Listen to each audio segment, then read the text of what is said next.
Hi, this is Rick and John, and this is our second trip to Alaska, this time going in the cold season.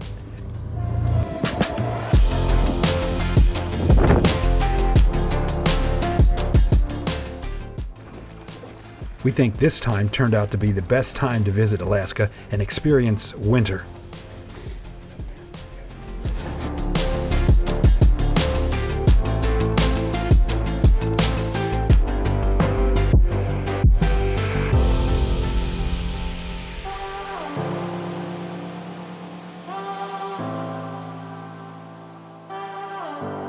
We started flying out from home from Atlanta, Georgia to Fairbanks, Alaska.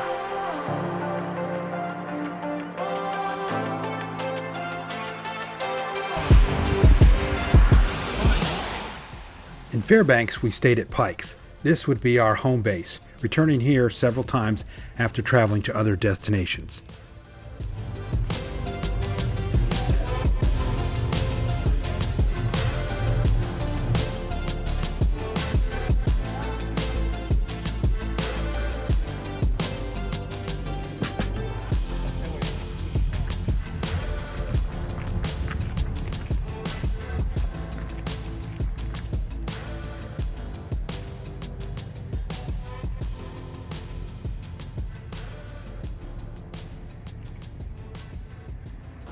Our first full day was exploring Fairbanks. Have to be honest, not the most exciting place, but a good home base for our other destinations.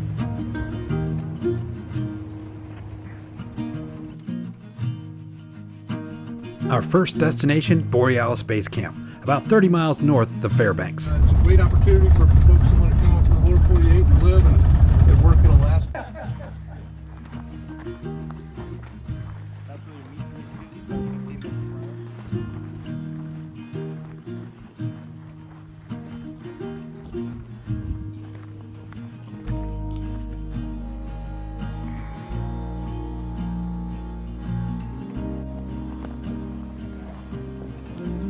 One of the things we were really looking forward to on this trip to Alaska was to see the Northern Lights. We now had over a week of evenings to hopefully see them. This would be a perfect place to view them in all their glory.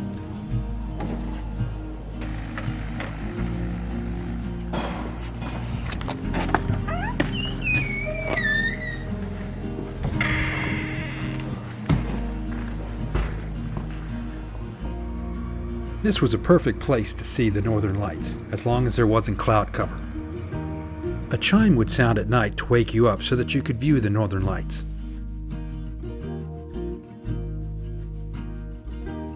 Unfortunately, due to cloud cover, this was the best we saw on our 2 nights there.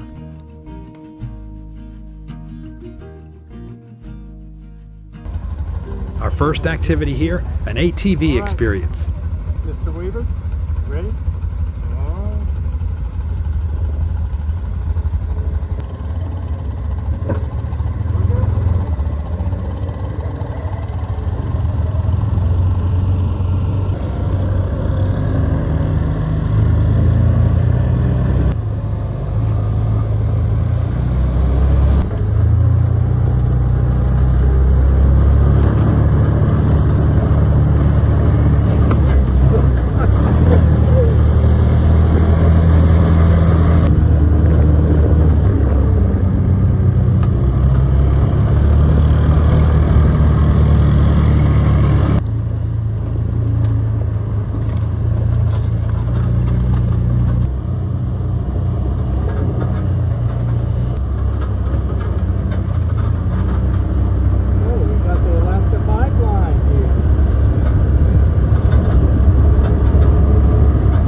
By the way, Alaska is a great place to have a drone. I started in Italy. It'll be fun. Our next activity, dog sledding.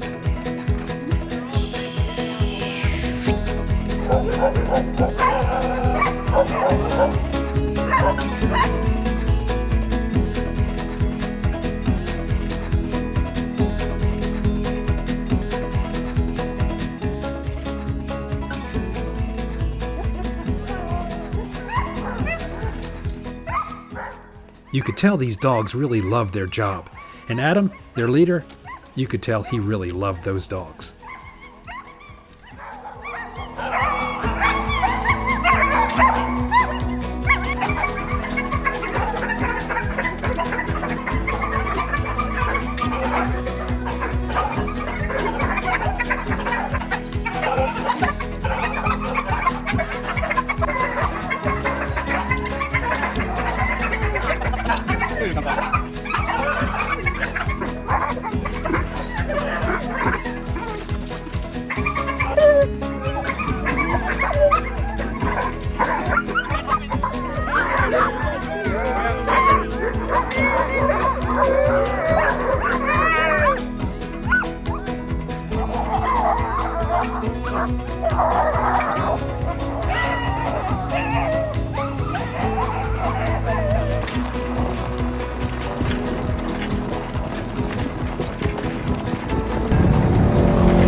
Tico! Oh, you son of a gun. Alright, guys.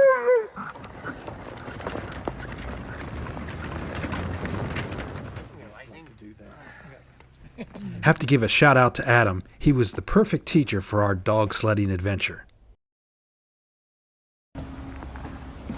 It's back to Pikes for a night, and then off to Chena Hot Springs. Chena Hot Springs is about 62 miles east of Fairbanks. The roads were not bad, a little ice and snow, but anybody with experience in winter driving wouldn't have had a problem.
One of the other attractions, other than the hot springs, is the Aurora Ice Museum. They say the world's largest ice environment, and they keep it a nice, consistent 25 degrees.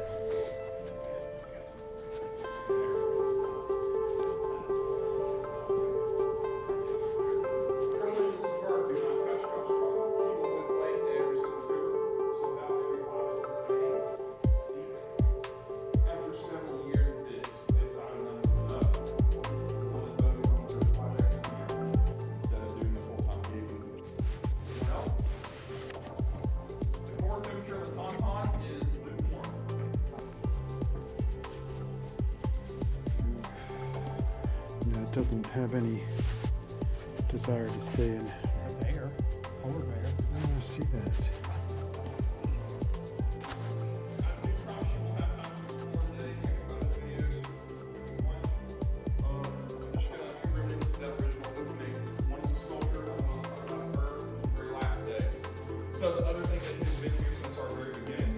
At the end of our tour, we had an apple martini, served in an ice glass.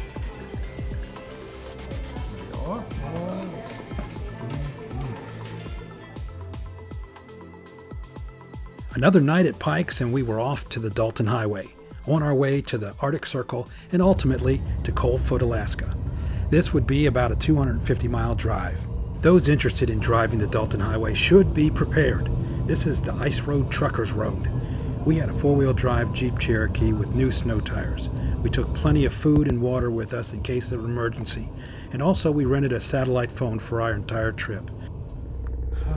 Here we are at the start. We got snow coming down pretty good.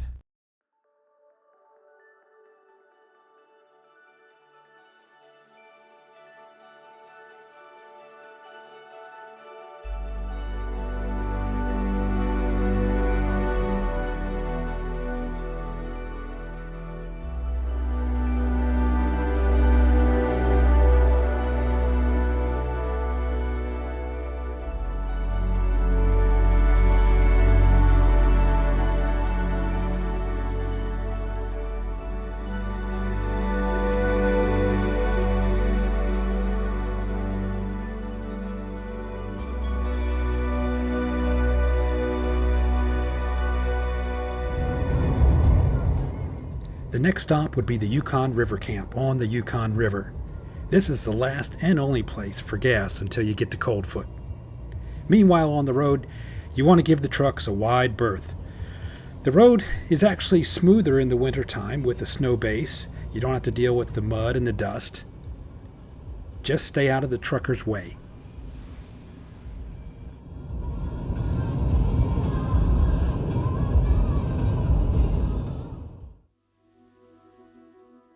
One thing we saw a lot of was the Alaska Pipeline, truly a modern marvel. The pipeline is almost 800 miles long.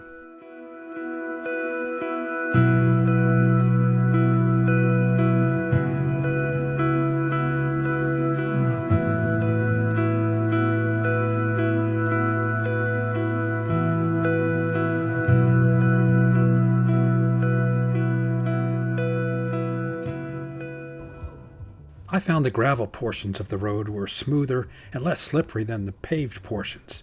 Like I said, anyone responsible with winter snow driving experience should not have a problem driving on the roads like this.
We stopped at the Yukon River Camp to gas up and to eat lunch that we had brought. For some reason, they didn't start serving lunch there until 2 o'clock in the afternoon, and it was just noontime now.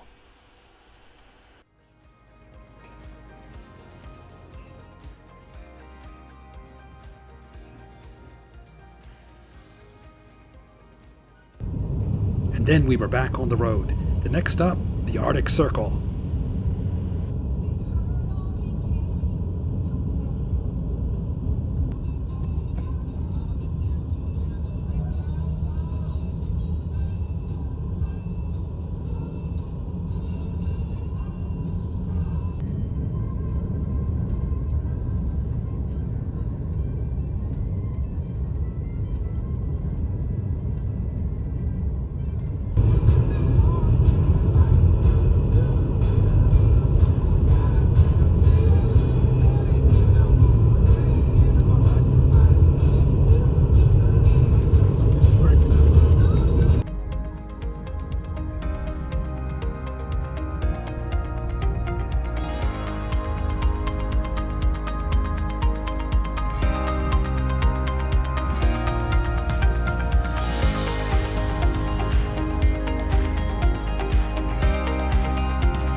Another nice thing about traveling this time of the year is nobody else was there.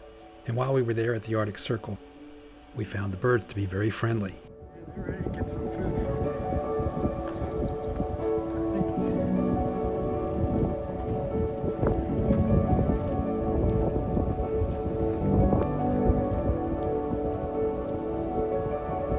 can't eat it all.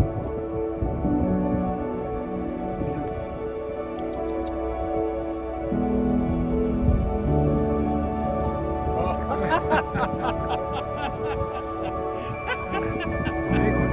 I'll run from that one.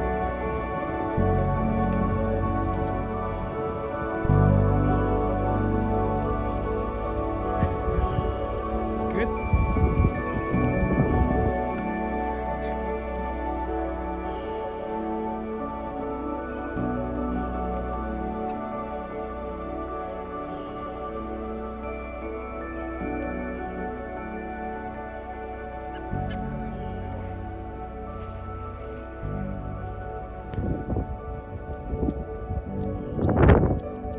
Pig, pig.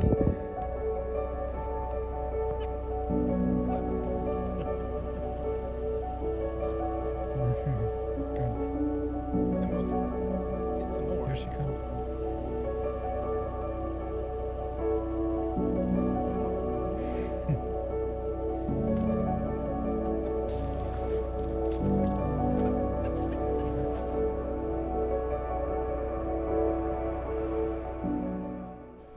We could have stayed there and fed the birds all day long, but we did stop on the way back and feed them again, this time prepared with plenty of bread.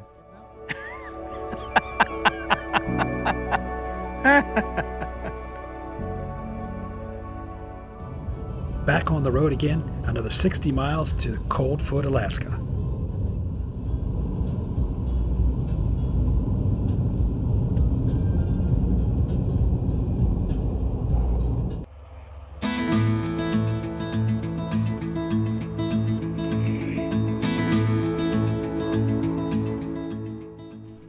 Coldfoot, Alaska is a truck stop with a motel, a pretty large motel. Across from the motel is the restaurant and gas station.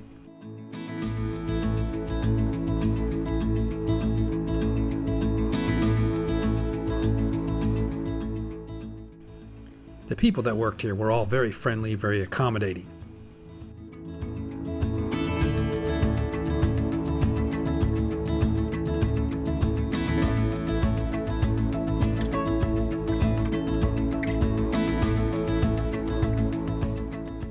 After a nice meal, we headed back over to the motel, to our room for the evening. This is the grand lobby of the hotel, and I think the concierge had the night off tonight. Walk down this nice hall to our almost $200 a night room.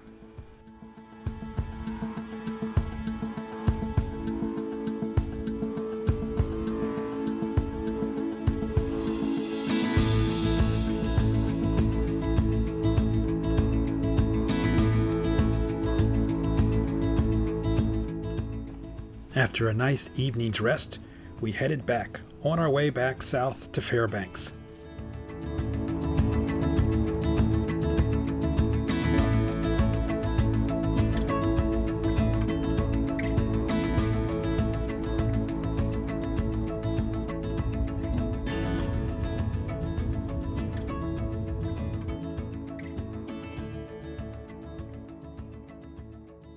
Another night in Fairbanks, at Pikes, and then a day trip to the city of North Pole, Alaska.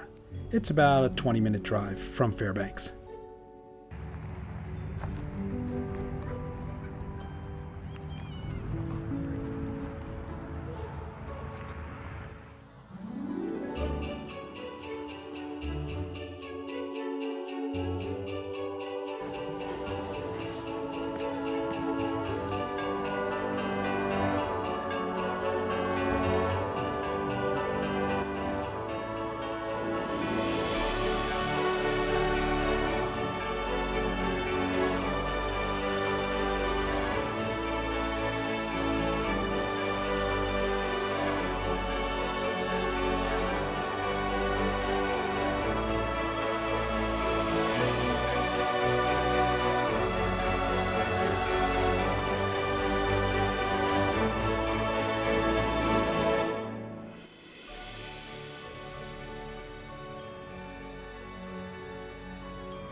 We left the North Pole for another night at Pike's, and early the next morning off to the airport for our trip home. Unfortunately, while we were there, every night we tried to see the northern lights, but it was always cloudy, so the best nights we saw were at the Borealis Basecamp.